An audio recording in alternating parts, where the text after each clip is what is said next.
একঘেয়েমি সব chicken recipe না বানিয়ে এই রেসিপিটা একবার ট্রাই করে দেখতে পারেন। রেসিপিটা দেখলেই বুঝতে পারবেন এটা বানানো খুবই সিম্পল, খেতেও মুখরোচক আর হেলদিও।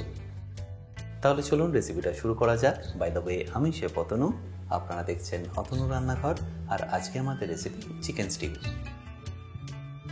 তাহলে রেসিপিটা বানানোর জন্য আমি এখানে একটা কড়াই নিয়ে নিয়েছি, তারপরে গ্যাসটা অন করে নিচ্ছি, আর তারপর তাতে দিয়ে দিচ্ছি সাদা তেল।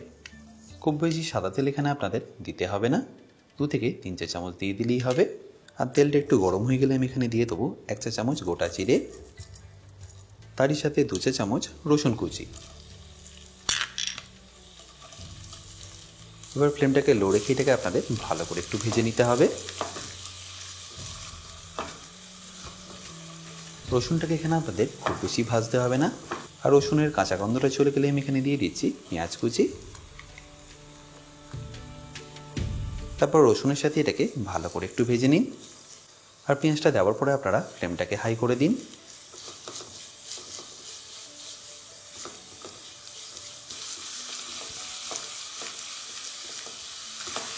এবার পেঁয়াজটার মধ্যে যতক্ষণ একটু হালকা কালার আসছে ততক্ষণ এটাকে আপনারা কুক করতে থাকুন।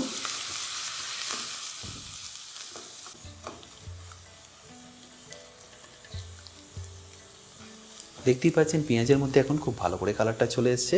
ব্যাস, এবার এখানে আমি দিয়ে দেবো আলু। আলুটাকে নিশ্চয়ই দেখতে পাচ্ছেন আমি কীরকম ছোটো ছোটো করে কেটে নিয়েছি, যেটাকে আপনাদের পেঁয়াজের মধ্যে দিয়ে ভালো করে একবার মিশিয়ে নিতে হবে।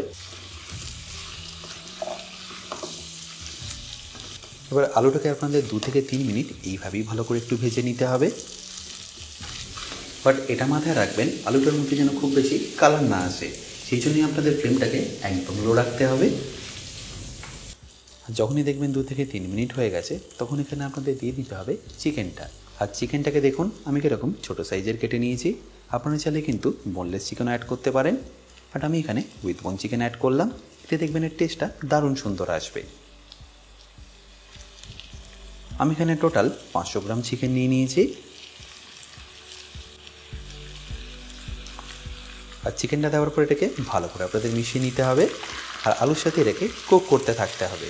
আবারও বলছি, এই রেসিপির জন্য কিন্তু উইথ বোন চিকেনই বেস্ট। বাট আপনারা যদি তা সত্ত্বেও বোনলেস চিকেন নিয়ে থাকেন সেক্ষেত্রে আপনারা এখানে একটু চিকেন স্টক ব্যবহার করতে পারেন, তাহলে দেখবেন টেস্টটা ভালোই আসবে।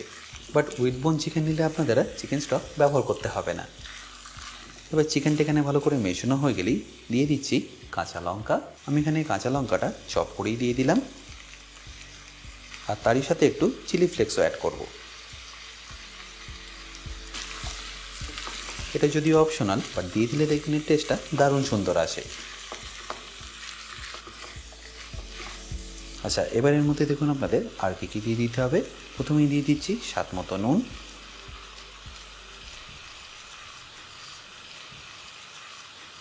সাথে যাবে 1 চা চামচ ধনে গুঁড়ো। ব্যাস, এই ধনে গুঁড়ো ছাড়া আপনাদের আর কিছু এখানে অ্যাড করতে হবে না। ব্যাস, ধনে গুঁড়োটা দেওয়া হয়ে গেলে এটাকে ভালো করে একবার মিশিয়ে নিন। আর মেশানো হয়ে গেলে দিয়ে দিন এখানে গাজর। কোন রেসিপির জন্য কী ভেজিটেবল কী পদ্ধতিতে কাটতে হবে সেই সব কিছু কিন্তু শিখিয়েছি আমি আমার বেসিক কুকিং কোর্সে, যেটা আপনারা পেয়ে যাবেন আমার নিজস্ব ওয়েবসাইট www.otonurannaghar.com থেকে। লিঙ্কটা যদি আমি ডিসক্রিপশানে দিয়ে রেখেছি, তাও বলে রাখি, কিনতে যদি আপনাদের কোনো রকম অসুবিধা হয় আমার সাথে এই হেল্পলাইনে যোগাযোগ করতে পারেন। ব্যাস, এবার এটাকে আমি ঢাকা দিয়ে রেখে দেবো 5 থেকে 7 মিনিটের জন্য।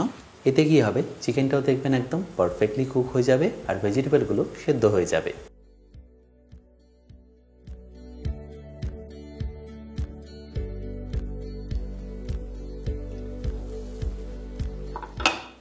দেখুন চিকেন থেকে কিন্তু আস্তে আস্তে জলটাও ছেড়ে দিয়েছে, আর সবজিগুলো এখানে প্রায় 80% মতো কুক হয়ে গেছে।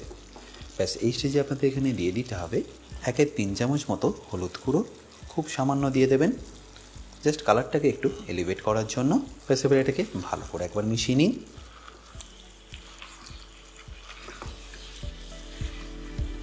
30 থেকে 40 সেকেন্ড এটাকে ভালো করে মিশিয়ে নেওয়ার পরে আপনাদের এখানে দিয়ে দিতে হবে নারকেলের দুধ।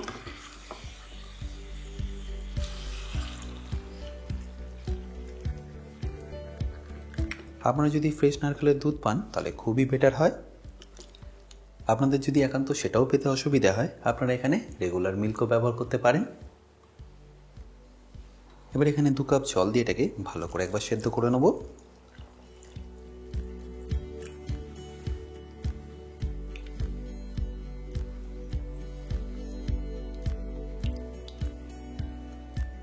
সাত থেকে 8 মিনিট এইভাবেই আপনাদের এটাকে সেদ্ধ করলে হবে। বাট এই সময় আপনারা ফ্লেমটা লো টু মিডিয়ামই রাখবেন।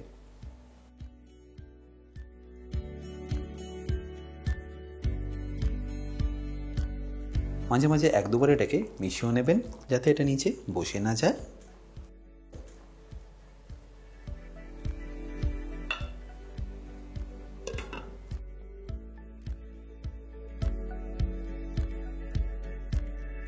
তাহলে এবার আমি চেক করে নিচ্ছি আলুটা প্রপারলি সেদ্ধ হয়েছে কিনা। দেখুন আলুটা এখানে পারফেক্টলি সেদ্ধ হয়ে গেছে। ব্যাস এবার এটাকে আমি ফিনিশ করে নেব। বাট তার আগে এই স্টেজে আমি দিয়ে দিচ্ছি গ্রিন পিস। আমি এখানে আগে থেকে ব্লাঞ্চ করে রাখা কড়াইশুঁটি ব্যবহার করলাম। আপনারা চাইলে কিন্তু ফ্রেশ কড়াইশুঁটিও ব্যবহার করতে পারেন, সেক্ষেত্রে আপনাদের এটাকে একটু আগে ব্যবহার করতে হবে। আর কড়াইশুঁটিটা দিয়ে 30 থেকে 40 সেকেন্ড ফুটিয়ে নেওয়ার পরে আমি এখানে দিয়ে দেবো ধনেপাতা। ব্যাস এবার এটাকে ভালো করে মিশিয়ে নিলেই রেডি হয়ে গেল আপনাদের হেলদি চিকেন স্টিউ। আশা করি সিম্পল রেসিপিটা আপনাদের নিশ্চয়ই ভালো লেগেছে। আর যদি ভালো লেগে থাকে অতি অবশ্যই কিন্তু আমাকে কমেন্টে জানাতে ভুলবেন না।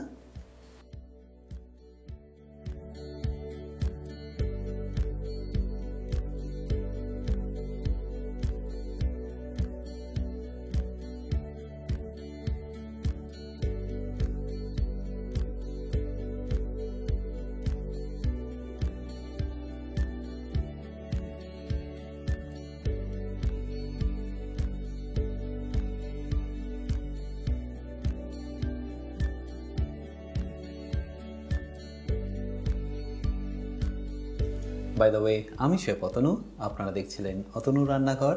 দেখা হচ্ছে আপনাদের সাথে একটা নতুন রেসিপি নিয়ে নেক্সট এপিসোডে। ভালো থাকবেন, সুস্থ থাকবেন।